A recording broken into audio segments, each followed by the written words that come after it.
So we've got a special guest on the podcast today. We've got Adam from Lastelle. How are you doing? I'm very well, thank you. It's been a hot week, but it's all cooled down now, so I'm feeling good. Yeah, making the most of the cooler temperatures for a while. Absolutely. So we last saw you at Uprising in 2024, so a couple of years ago now. How has your live show evolved since then? Well, I definitely think that since then we've had the opportunity to play in a lot of different locations. We've been playing across Europe. We got the opportunity to play shows in Asia as well. And I think playing to different audiences, different cultures has really told us how to adapt. When we play to certain audiences, we know we need to push for the harder songs or maybe go a little bit harder or also expect less. They might not want to mosh, that sort of thing. Whereas there's some audiences you just know when you turn up, you're like, right, we're going to get you to mosh. Yeah, so over the years, it very much has adapting to different audiences. But yeah, it's been a lot of fun. So, want to talk about Exist 1 and Exist 2. Mm. How long did it take to put both of those together? Well, we're always writing. I know every band will say that, but we're always writing. And a few years back, we were there thinking, oh, we'd love to release an album. And we were writing all the music, putting something together. But what we realized is that we actually wanted to break it up. We don't think we're ready to release an album. We wanted to do it in two parts. So it did take a bit of time, but ultimately doing it as two separate EPs, I think truly allowed us to like showcase every song. You know how people release an album and the seventh song in, no one's ever heard of that one because I'm quite a lot of the members of the band, they love listening to albums, whereas I love a good single, you know what I mean? I like listening to my top Spotify sort of singles. But when we released Exist Volume 1 and 2, we wanted the opportunity to like showcase every single song. Both me and Rich, the guitarist in the band, we're videographers, so we know we're going to do a music video for every single song, and I think that's what we wanted to do. And you know what, I feel like there is an album coming in the works. That's, we want to get there, but we thought before we get there we wanted to, I think when we finished writing, we were like, I think this is the best music that we've written. We're really proud of it. And we really wanted to showcase it as much as we could. And we were like, how should we do this? And then, and we went down the routes of Exist Volume 1 and 2. And the EPs are very emotional. They deal with mental health and other issues. Was it quite a cathartic process to write that? Absolutely. The way I say it probably in every interview, I'm like a very happy person. I'm a very positive person. I love meeting people. I love celebrating music. I love celebrating my friends who make music.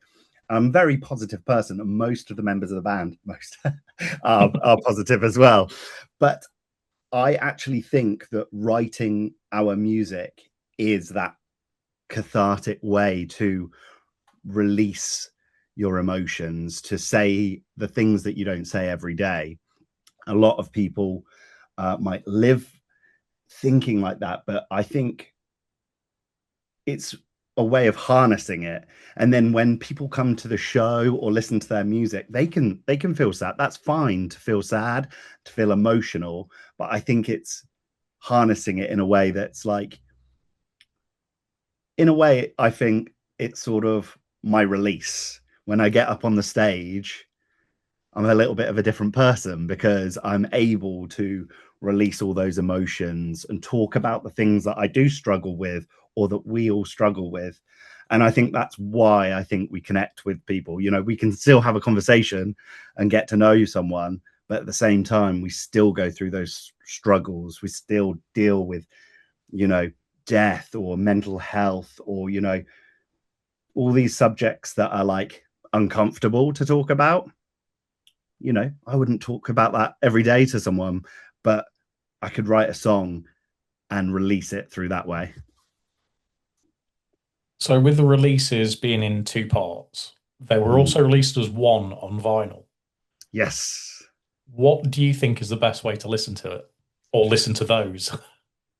I think, you know, I think I didn't realize it until afterwards, but I feel like I almost think that Exist Volume 1 is, I think it's quite, let's say it this way. I think Exist Volume 2 is more experimental, and it's got a few things. We've got Silence Hurts the Most Part 2, which is like an 8-minute song that we are loving playing live. I think even though it's such a long song, we have really enjoyed playing that live. So I think I like, oh, I think if you said to many members of the band, they would say from the beginning to the end. Whereas I think the way we've created this, we've got those experimental songs more in the second half. So I like mixing it up, to be honest. We've got Bitter Seeds that's super, super heavy. But, you know, in the first record, we've got Life in Silhouettes that's got the trumpet, you know, that's been real crowd pleaser. When we play it live, we get such an amazing response. So I'm going to say from start to end, I think, but maybe I like mixing it up as well. And looking back to earlier this year, amongst many shows that you've done already so far, you've done 2 tours with Casey in UK and Europe. How much fun were those tours? Oh, my goodness. You know, I think every single night I said the same thing. And that was when we first started the band, we had a discussion and we were like, oh, what bands would we like to tour with? And, you know, all the names that were coming up, there's, you know, of course, like Holding Absence and Acres, bands like that. And one of them was Casey, you know, and at that very moment, Casey was my favorite band. And then probably about 2 months later, they went on their hiatus, you know, and they, you know, it was very sad. But of course, they came back. And yeah, every night I would say it really does feel like a full circle moment, because at the beginning we said we would love to tour with Casey. And by the end, we were touring with Casey. And not only touring with them, we're friends with them. You know, we would love to do more shows with them, and they're great people. And also, we had an absolute blast. So, you know, we had so much fun. It's, you know, so many tours, you got to make sure that you get on with that band. And we can truly say that they're good friends. So, yeah, it was amazing. And you already kind of mentioned the tour in Asia, played some incredible places. But were there any kind of major differences in the crowds compared to UK and European shows? Yeah, I think there was, you know, I felt like if I said start a mosh pit, there was just a mosh pit straight away. You know, I got to the point where I just started going like, just put your hands up, everyone go like this. You know, I'd never done that before, but I was just like, I feel like I can control the room quite well. But the other thing that I did find in Asia is, especially in Malaysia, we played at a festival called Metalverse, and I think maybe when we started playing, I reckon 10% of people knew who we were. I don't think the crowd knew who we were, and there was a lot of people in this venue. By the end, they were chanting our names, and we, you know, if we made a little video, put it on our socials, and the whole room is just, you can see our faces. We're just like, whoa, this is over. Every single person was cheering. They were all screaming our names. And then afterwards I said, you know, we haven't got any merch because we've just flown over to from the UK to Malaysia, but I would love to meet you. And I think I took maybe 350 pictures. You know, there was just a queue, meeting people, getting to know people, and it was such an amazing response. And that was the same in Indonesia, an amazing response, and same in China. And it's funny because when we finished our shows in China, we flew back to Germany and we did a festival there. That festival was called Spring Breakdown, really cool community run festival. But it was so funny because I started out the show and I said, everyone come forward, fill up the space. I don't think a single person moved. And, and we had just been, playing all these shows where I was standing in the middle of the crowd, making them circle pit round me. And then we get to Germany and they're like, I shall watch this. And, afterwards they came up to me and they said, that was amazing. I would like to buy some t-shirts. And we're like, fabulous. They enjoyed the show, but their response is a little different. So you got to read the room. They did Mosh, by the way, but it was definitely a little different from what we were having the week before. So, yeah. And the band received a grant to help with overseas touring. How much of an impact has this had on you? Oh, when we got that grant, we just, I'm sure you're so aware, and everyone that's going to listen to this, we do not do this for the money. We're doing it because we absolutely love it. If we break even, we're chuffed, and we've got to this point in our band where everything's rolling. We're able to sell enough t-shirts to hire a van, and do the tour with Casey and things like that. And then the opportunity to go over to Asia, was amazing, but was also daunting. And the fact that a government, funded grant to help bands, it really shows that we just felt so chuffed that we got that opportunity to be able to put some of that money towards, travel or hotels and things like that. Don't get me wrong, we still don't walk away with anything, but whether we do, we fail and we fall over tomorrow, or we keep going until we're, we went on the most amazing tour in Asia. We've been on great tours in Europe, and we're so happy that we get those opportunities. How hard was the application process for the grant? Was it a very long-winded kind of process that you sort of expect? Well, it's with a bit, Lastelle is a very small team. We've got us 5 boys, we've got a manager, and we've got a booking agent. So it's our manager who's sort of really trying, and he knows about we don't know about the grants, we have no clue. He's telling us you got to sign up for this, you got to do this, or sign up for that. So he really helps us, and we are very grateful for him.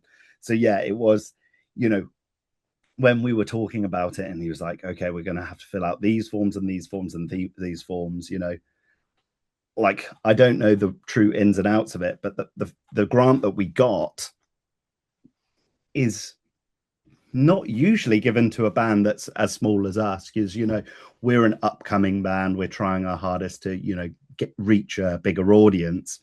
So when we got it, our manager Andy was like, I can't believe we've got it. We're so happy. So yeah, it's really great that it's been able to give us those the stepping stones to do more shows. And I would like to think that because we've gone over there, we might get the opportunities to play elsewhere. We would love to play Australia. We would love to go to America. There's so many people that are saying, when are you coming to America? It's like, whew, it's quite hard to get to Manchester sometimes, so we are really trying our hardest to be able to get those opportunities to play over there. And fingers crossed with the ball rolling, and we hope that we'll be able to get those opportunities.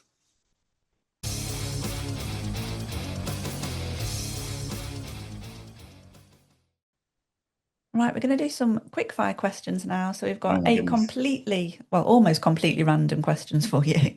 Okay. The first one, we ask this one to every band that we speak to. Yeah. What are your favourite crisps? Oh, crisps. This is a terrible. Oh, it's supposed to be quickfire. I'm such a waffler. Basically, everyone in the band loves crisps, and I don't eat crisps. But if I were to pick a crisp, it would be a bugle. Oh, Are they bugle? yeah. I think so. Yeah, Yeah. you can get bugles. That's the first time anybody's ever said that. Yeah. Yes. You've got a unique one in there. Yeah, there we go. Bugle. Who is the most famous person you've met? Oh my goodness. I'm trying to think. Oh, this is supposed to be quickfire. Trust me, we spoke to Tribe of Ghosts, and their quickfires lasted forever. Yeah, you're gonna have to cut this bit. Quick. So let me cut, and I'm gonna say,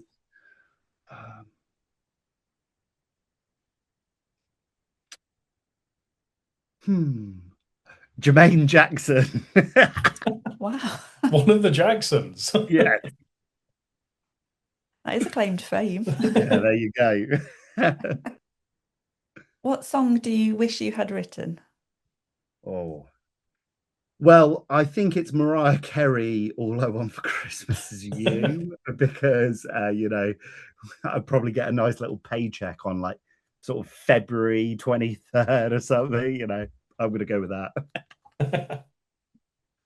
What was the last song that you listened to? Oh, it's going to be really embarrassing.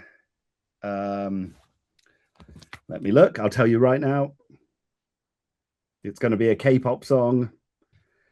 Yeah, it was a Twice song called Yes or Yes. I like listening to K-pop when I'm, cleaning the house or whatever. What's your favorite smell? Oh, I'm quite a fan of an oud and a tonka bean. I quite like yeah. No, I would say fresh bread. Let's go fresh bread. If you were invisible for a day, what would you do? Oh.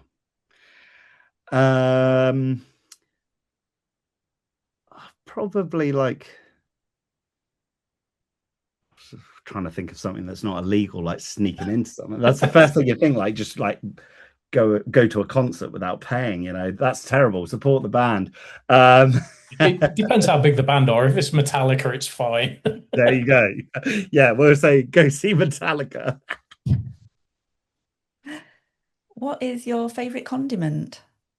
Oh, well, at the moment, it probably is. I quite like a Carolina mustard. I quite like a sort of sweet mustard. That's quite nice. But the boys would say mustchup, which is ketchup mixed with mustard. Oh. Different. Your final quickfire question, then, which has been especially written for you. So you're Okay. the only person that's ever going to get this. Oh, goodness me. Which wrestler would you like to write a theme tune for? Oh, how did you know I like the wrestler? Pass. I'm guessing present now, because otherwise that wouldn't make sense. I'm gonna go CM Punk. I just want to, No more Living Color. Yeah, no more Living Color. We're going with Lastelle. Yeah, let's go for the jerk. That is CM Punk.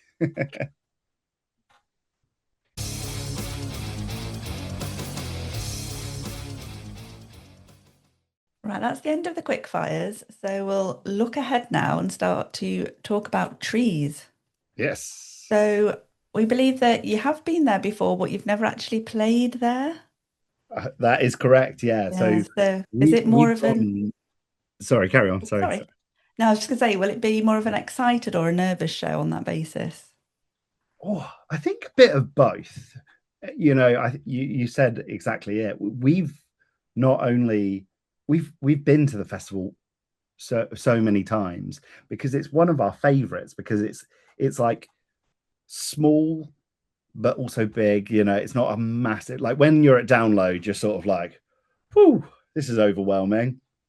I want to go see this band. It will take me 50 minutes to walk there. So yeah, definitely it's a really friendly, smaller festival. And like I said, yeah, I was looking through my phone and just saw like pictures of us 8 years ago at 2000 Trees. So again, without saying the same thing I said for Casey, it is a full circle moment that like we used to go and watch loads of bands at 2000 Trees, and now we're playing it. And I think, you know, it's been quite a weird trajectory for Lastelle, because when we first started, we were like, oh, well, we got to play Trees, we've got to play Trees. And we haven't had that opportunity.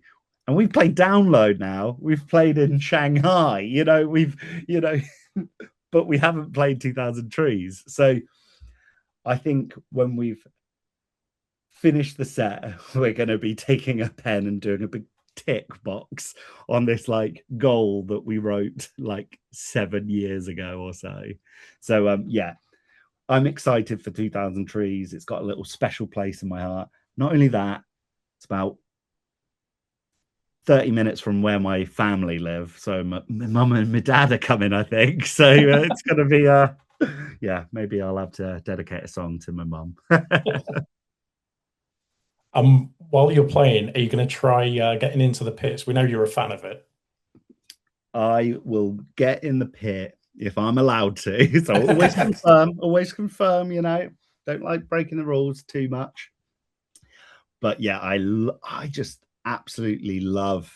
It's so funny because like when I go and see a band, sometimes I have to be convinced by my friends to go into the pit, you know. Always, I was with Freddie at Download, and Freddie was like, we have to get in the pit for Limp Bizkit. And I was like, oh, I don't know. I'm getting a bit old for this, I was in the pit with Freddie. We had a blast. But anyway, I have to be convinced. But as soon as I'm on stage, I get that feeling. I'm like, I look out and I go like, I could stand on that. I could mosh over there. I could jump over this. I get that sort of like, oh, I should do that. So yeah, when I get those feelings, I have to do them. So anyway, I would love to, as long as I'm allowed to, I will be in the pit, or maybe I'll jump over some people. I don't know, who knows. And based on when you played at Download, are you expecting anyone to propose at 2000 Trees? That's so funny. Yeah. So no messages yet, but about Download, obviously I had the first a message come through. It's like, hi there. I don't suppose you mind if I propose. I'll say you can do whatever you want. This is I might have given them a little sneak peek of when I'll be quiet or when I'll be talking. I told them we don't have much time, so you know I won't be able to stop anything because you know we're on and off sort of thing. And then I got a message 3 days later from another couple, and they said, we would like to propose. I'd like to propose. I'm like, someone else is. And they were like, that's just as special. Like, it was crazy. Anywho, we know both of the couples very well. They've come to so many shows, so we always get to hang out with them. But you know, apparently Lastelle is a band for the couples. It's a band for love. You know, we never realized that at first, and now I spoke to a couple. Sorry, I'm waffling. Spoke to a couple at a show we played at in Newcastle in Veritas, and they said we got married 2 days ago. I was like, oh, congratulations! And then when we walked down the aisle to walk out, we walked out to Breathe Me In, and I was just like, that's so crazy that like my song, our song, can have that impact that they want to play it at their wedding when they're walking down the aisle. So yeah, it's so, you know, so special that can happen. So, you know, if you want to propose at our set, you can. If we've got enough time, I'll give you a shout out. If I haven't got time, I won't be able to. But yeah, we love it. So with the festival sets and your own shows, obviously the festival sets you don't get as long as your own show. But do you prepare any differently for the festival sets? Oh yeah, you know, we actually do panic a little bit about not as in like panic about the show, but what we worry about is like how much we can fit in, because we love, like, we want to showcase as much as we can. And, you know, we've got 30 minutes at 2000 Trees, and none of the boys would want to get rid of The Silence Hurts the Most Part 2, our 8-minute song.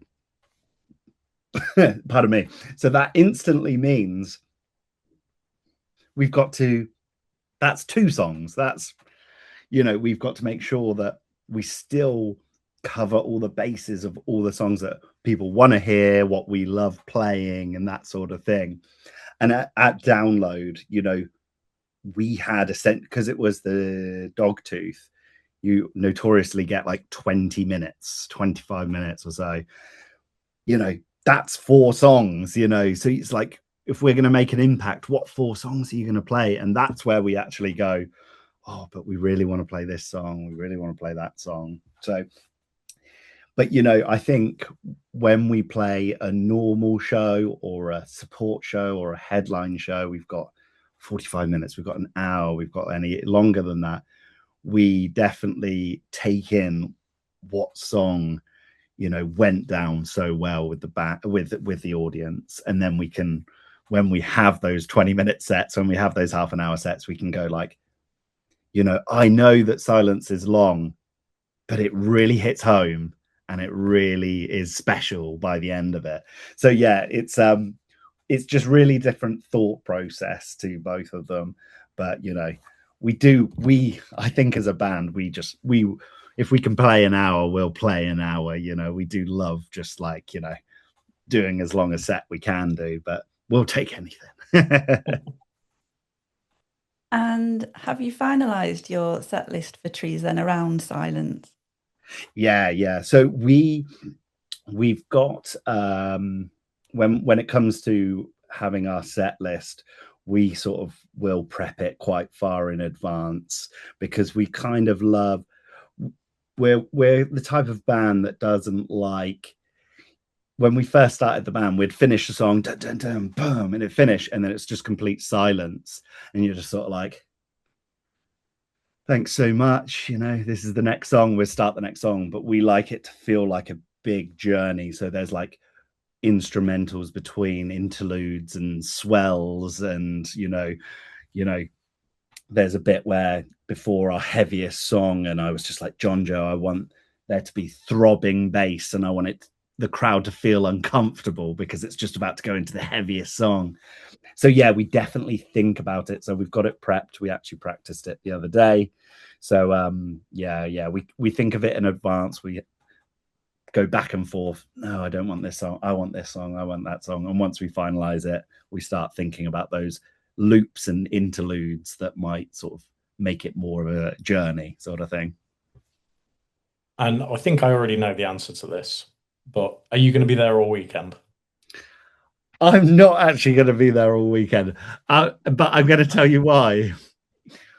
Because we're playing on the last day, there is this feeling, if you go on the first day and you have to sort of, like, you're there and you know you've got another day and you've got another day and you've got another day. And then when you get to the day, you're like, 1, you're very tired, and 2, but we are going the day before because we know we want to watch bands like Funeral for a Friend and things like that. But notoriously, we do love being there for the whole festival. I think if we were playing on Friday, we'd be there the whole day. But I think because we're there Saturday, we're definitely gone like, oh my goodness, if we go on Wednesday, you know, by the time we get to Saturday, we'll be like zonked. But no, even things like when we played the festivals over in Asia, we played Metalverse and Hammer Sonic. We specifically said, oh, if we can go and watch the next day or the day after. So, you know, we would turn up and we'd be the only band that wasn't playing on that day who was floating around going, oh, nice to meet you, of Mice and Men. Nice to meet you. A Skylit Drive, you know. We're definitely a band that likes hanging out watching bands when we can. But yes, we're not going to be there for the whole weekend. You mentioned earlier potentially wanting to work on an album at some point. Have you got any sort of provisional timeline on when you might like to make that happen?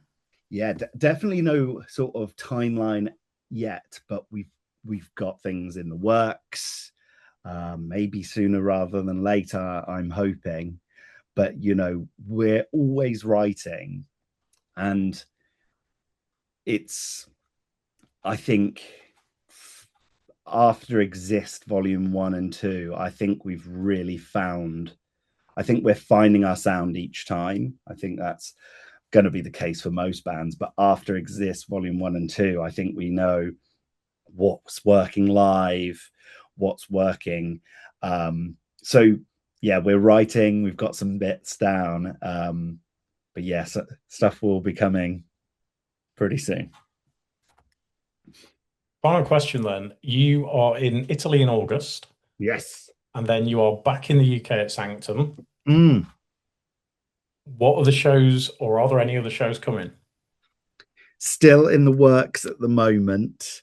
We're hoping that we'll get something towards the end of this year. But we don't have any more information than that at the moment. We're so excited for the Milan show with The Ghost Inside and Terror, and then Sanctum just has a great lineup of UK bands, so we're so excited for that. But yeah, there's nothing yet confirmed, but we're really trying hard to keep everything going, because it really feels like it's been just keeps coming and coming and coming. With Casey, that opportunity was amazing, and then Asia, and now we've got 2,000 Trees, which is a real bucket list for us. So hopefully by the end of the year we should be rounding it off with something special. Well, on that, Adam, we really hope to hear something soon about some of the new stuff that's potentially going to be happening. We are going to be watching you at Trees, and going to be running from Body Web straight to you guys. You have to be quick. But thank you again for joining us this evening, and we look forward to seeing you soon. Thank you so much. And I'll see you at Trees.